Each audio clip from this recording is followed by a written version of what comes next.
Hey little bookie pops, I missed you so much. It's time for a January reading wrap up, all the books that I read January 2022. I only read 7 books, which I am honestly a little bit disappointed in. I want to read at least 8 to 9 books a month because by the end of the year that could be like around 100 books I think. But I did have a great reading month regardless. But I decided to start off 2022 feeling very adventurous with something that I've never read before, but is very hyped on TikTok and very well loved before I ever discovered it. And that is the Folk of the Heir trilogy, aka The Cruel Prince, The Wicked King, and The Queen of Nothing by Holly Black. Originally, when this went super viral on TikTok, it was going viral because people were calling it an enemies to lovers, which, yes, but it is mostly a fantasy series with a lot of political intrigue, which I never understood when people said that because I have never really read fantasy books in my entire life. But political intrigue is basically like drama within politics, which makes it interesting. A little bit of war, which I said I hated reading about war. And so this series should not make any sense for me, right? Let me tell you guys.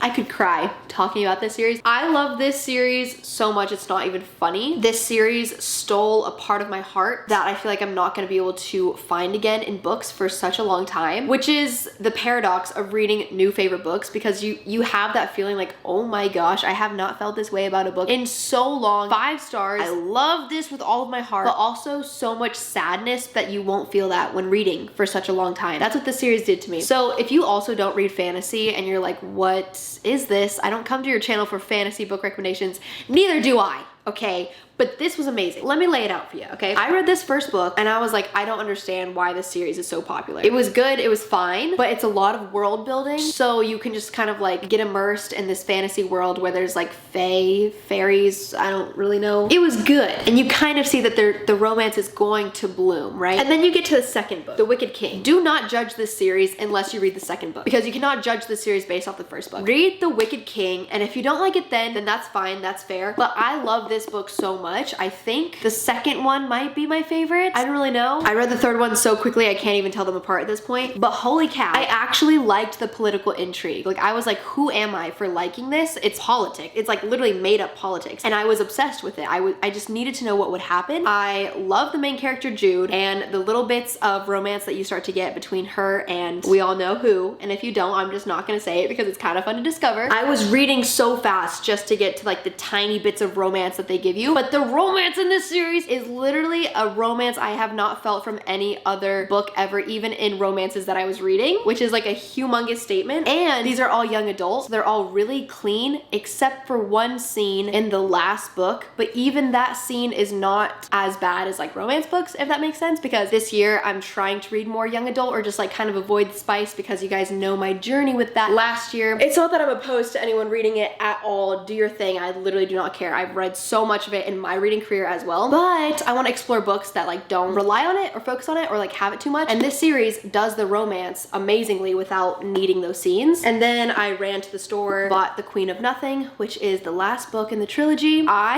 When I tell you, this book made me cry harder than any book I think I've ever read, which is so, like, I felt embarrassed. It was one of those cries where like the sob escaped my mouth before my brain was aware that I was crying. A girl who'd never read fantasy reading this series sobbing. So if you can't tell, I love this series so much. And if you don't read fantasy and you're just like, I like romance and fiction, read this. Read this series, okay? And don't judge it till you get to the next book. That is the very first thing I read in 2022, and I've gotta say, it has completely changed the trajectory of my year because then I was like, oh wow, young adult books are really good, and so is fantasy romance. Read those, please. 5-star series. Changing up the genre, I read a mystery. It's definitely mystery, it's not thriller. And that is The Last Thing He Told Me by Laura Dave. This is in Reese's Book Club, which, you know, if it's in Reese's Book Club, it tends to be pretty popular. And this is a little mystery book about a husband who goes missing, and a lot of it actually takes place in Austin, Texas, which is where I was born and have lived my entire life, so it's kind of trippy to read about my city. No, actually, it is so weird to see Austin in like TV shows and books because it's definitely getting more popular, so I thought that was interesting too. But this book was great. I really wanted something where I opened it and like couldn't put it down,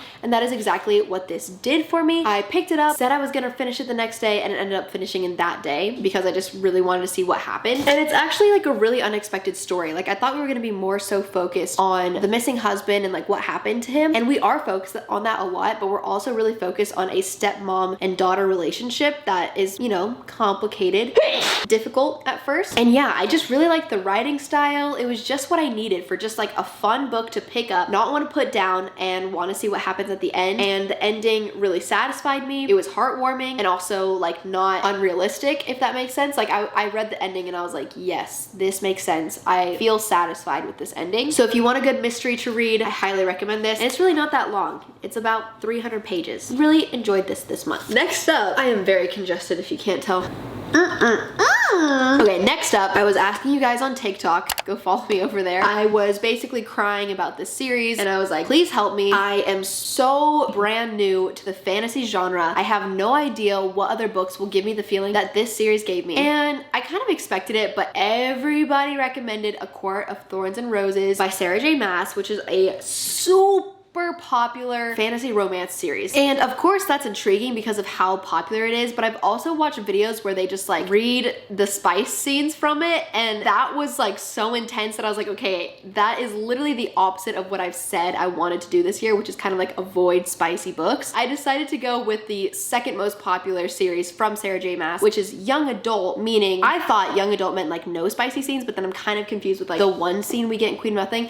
I still need to research that because I did not think that was allowed, so I'm kind of confused. But anyways, that series is Throne of Glass. So many of you guys know about this. It's super popular. So many of you guys were commenting about it, excited for me to read it, and I was so excited to see all the hype and hopefully get similar feelings that I got from the Cruel Prince trilogy. And let me tell you, I'm gonna take you through my reading experience of this series, right? Because I'm so new to this genre. I start this book knowing how popular it is, knowing how much people like it, so my expectations are high, right? I literally open it and like line one, I'm like, oh my gosh, it's one of those things where I have to like turn on my brain to understand this new fantasy world. Words I don't understand. It's annoying at first, right? And then I'm like 50 pages in and I'm like, what is this crap? What is this book? I am so confused. Why is this popular at all? This feels horrible. Like I clearly made a mistake reading the Cruel Prince trilogy. That was a fluke. I'm not a fantasy reader, right? So I look it up and a lot of people are like, okay, like that series is just really slow. Keep at it. So I keep reading, and after page 100, I'm hooked. Then it starts to get a little bit more like Hunger Games-y and a little more action-packed, because right here it says fans of Game of Thrones and the Hunger Games will love it. Don't really know anything about Game of Thrones, but I loved the Hunger Games as a child, so I was like, okay, where is the Hunger Games? So read till page 100 and then it should start picking up, and I really liked it past that point. And this book is kind of really difficult to explain what it is, because I'd always see people recommend this and be like, what is this? Like, look at this cover. Like, what is that book about? Basically, there's this girl named Selena. A lot of people call her Selena, but in the back of the book, it's pronounced Selena. I don't know. Selena Sardothian, I don't know. She's this assassin who becomes a slave, and the king is like, hey, I need that assassin girl to join this competition where I'm gonna make 25, is it 25? I'm gonna make a bunch of the world's best killers compete against each other to see who should be my personal assassin. So that's where the Hunger Games vibes kind of come in. And so she gets pulled out of the slave mines and she starts training to compete against all of these other people, and then you just start to see that happen, and you see a lot of character development,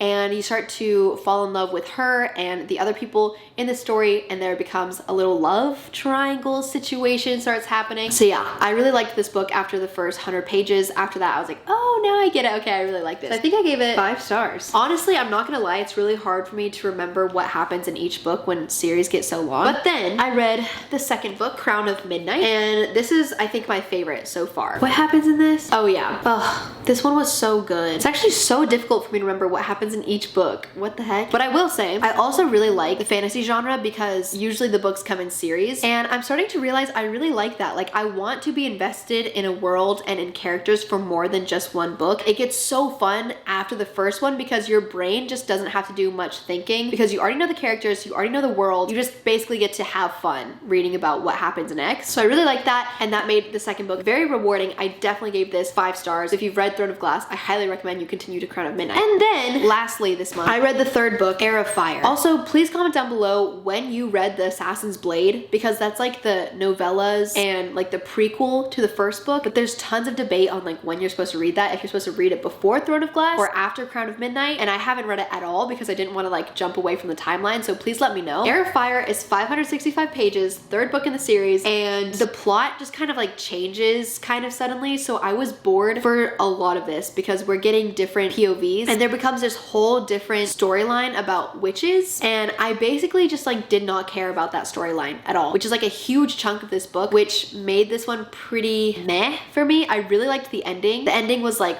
so intriguing that I want to keep continuing the series, but I only gave this 4 stars. But yeah, let me know your thoughts if you've read it and if I should keep going or if I should start reading Assassin's Blade now. I'm so confused. I don't really know. Don't worry. Next month, I'm going to read a ton more standalone books, some young adult romances, that sort of stuff, because I know this month was basically me just reading 2 series and like a random standalone book, and I don't really want to make my monthly wrap-ups about that. So don't worry if you were like, what the freak is happening? But I do recommend you read the Cruel Prince trilogy, because then you're going to be on the same wave as me and we can freak out about these books together. So yeah, give me any recommendations or your favorite book that you read this month, and follow me on Instagram, TikTok, my main channel, and I will see you guys somewhere else on the internet. Bye, love you!